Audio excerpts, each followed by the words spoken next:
Datuk Yang di-Pertua, daripada awal lagi saya menyebut bahawa peristihan darurat ialah untuk menyelamatkan Perdana Menteri. Bukan untuk menangani COVID. Ternyata hujah itu betul sekarang. Di mana sebelum darurat 6,000 paling tinggi sehari. Selepas darurat 17,000 sehari. Artinya peristihan darurat sia-sia. Yang untung Tan Sri Mahyudin kerana dia selamat lagi sampai sekarang. Memang bila beberapa orang di kalangan rakan mereka lompat atau tidak mengisytiharkan sokongan, maka cepat-cepat Perdana Menteri yang mengetuai kabinet menghadap Yang di-Pertuan Agong untuk memohon darurat. Darurat ini darurat menyelamatkan Perdana Menteri, bukan menyelamatkan rakyat. Sebenarnya tak perlu darurat untuk kita hadapi masalah COVID ini. Kita ada NADMA, iaitu National Disaster Management Agency. Di situ boleh dikerahkan tentera, polis, APNM, bomba, tanpa perlu pengisytiharan darurat. Bila kita kata darurat untuk selamatkan Perdana Menteri, orang tak percaya. Hari ini darurat ditarik senyap-senyap. Sebab kalau diundi, saya berkeyakinan pihak kerajaan akan kalah. Sebab itu ditarik secara diam-diam. Inilah yang kita lihat apa yang berlaku sekarang ini. Kita lihat bila darurat diisytiharkan, melainkan kalau benar-benar perlu seperti selepas 13 Mei.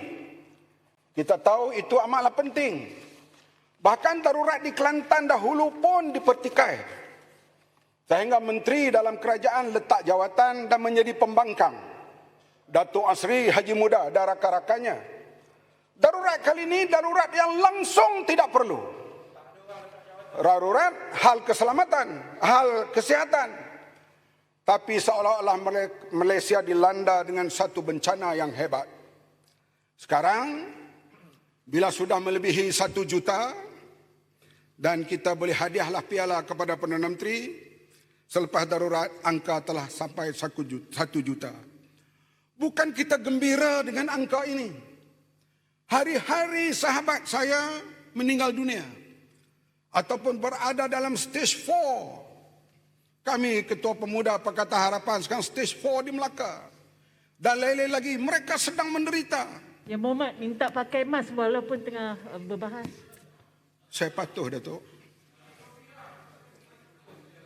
Datuk suruh apa pun saya patuh. Asalkan bagi masa panjang. Saya yang suruh. Tuan, dia ada niat dengan speaker tu.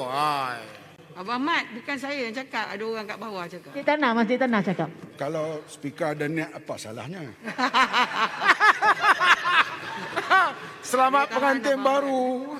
Bila diisytiharkan darurat dalam keadaan tidak penting, apa pandangan penganalisa ekonomi?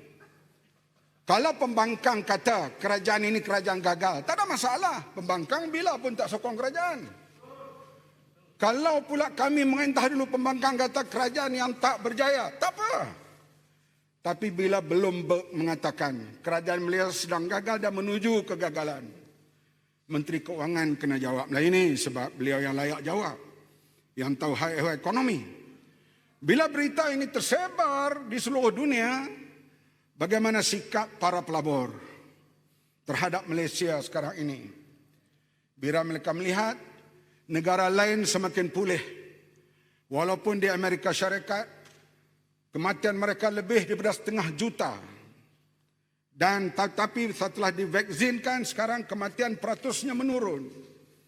India satu ketika sampai 400,000 satu hari, sekarang di sekitar 40,000. 40,000 di India yang penduduk 1,4 bilion, jauh Malaysia lebih tinggi. Malaysia ni semua nak jadi Johan. COVID pun nak jadi Johan. Jadilah Johan dalam badminton, renang yang sedang berlangsung di Tokyo sekarang.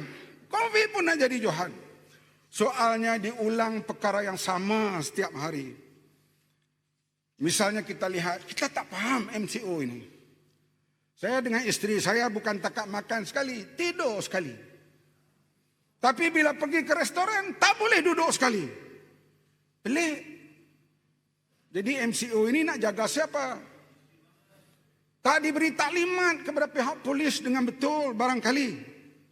Orang yang sedang memancing di tengah sawah, tak pakai mask, ditangkap dan didenda.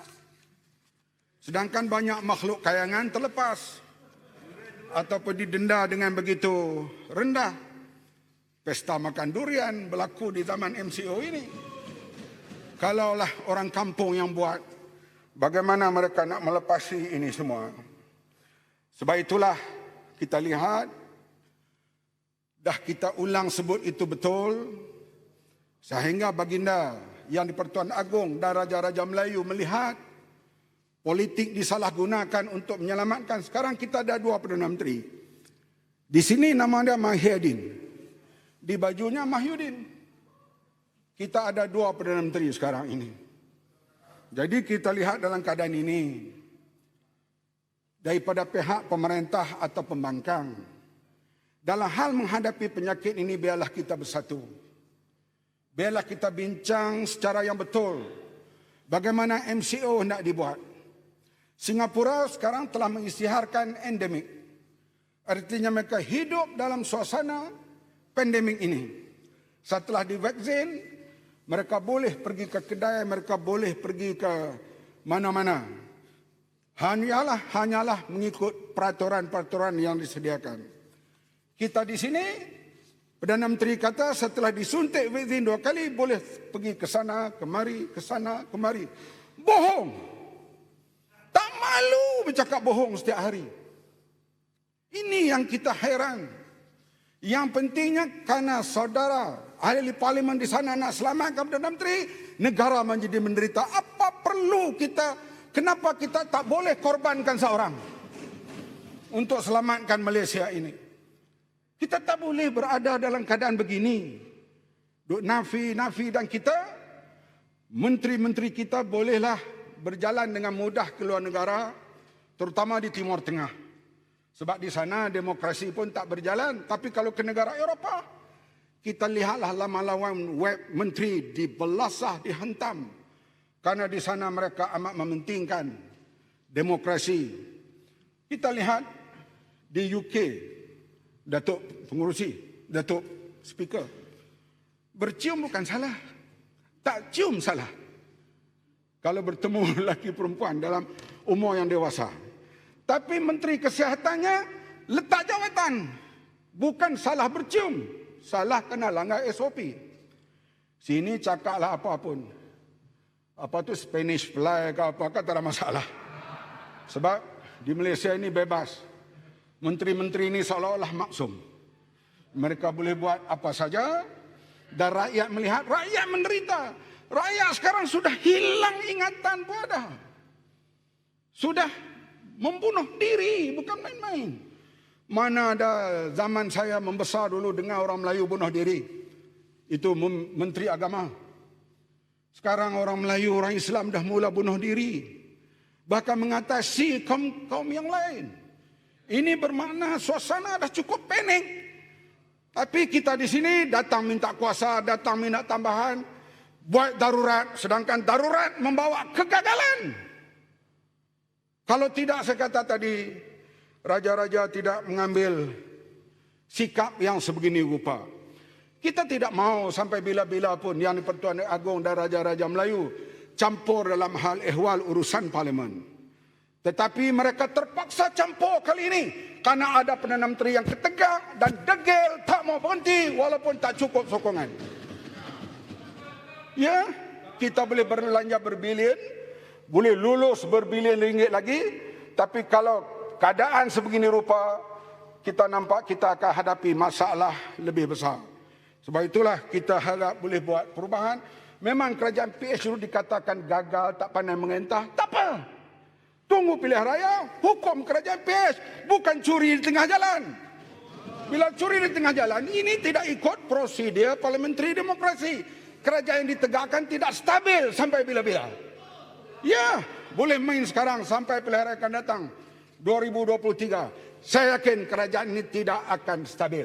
Karena diambil secara Sheraton move ataupun langkah syaitan. Terima kasih.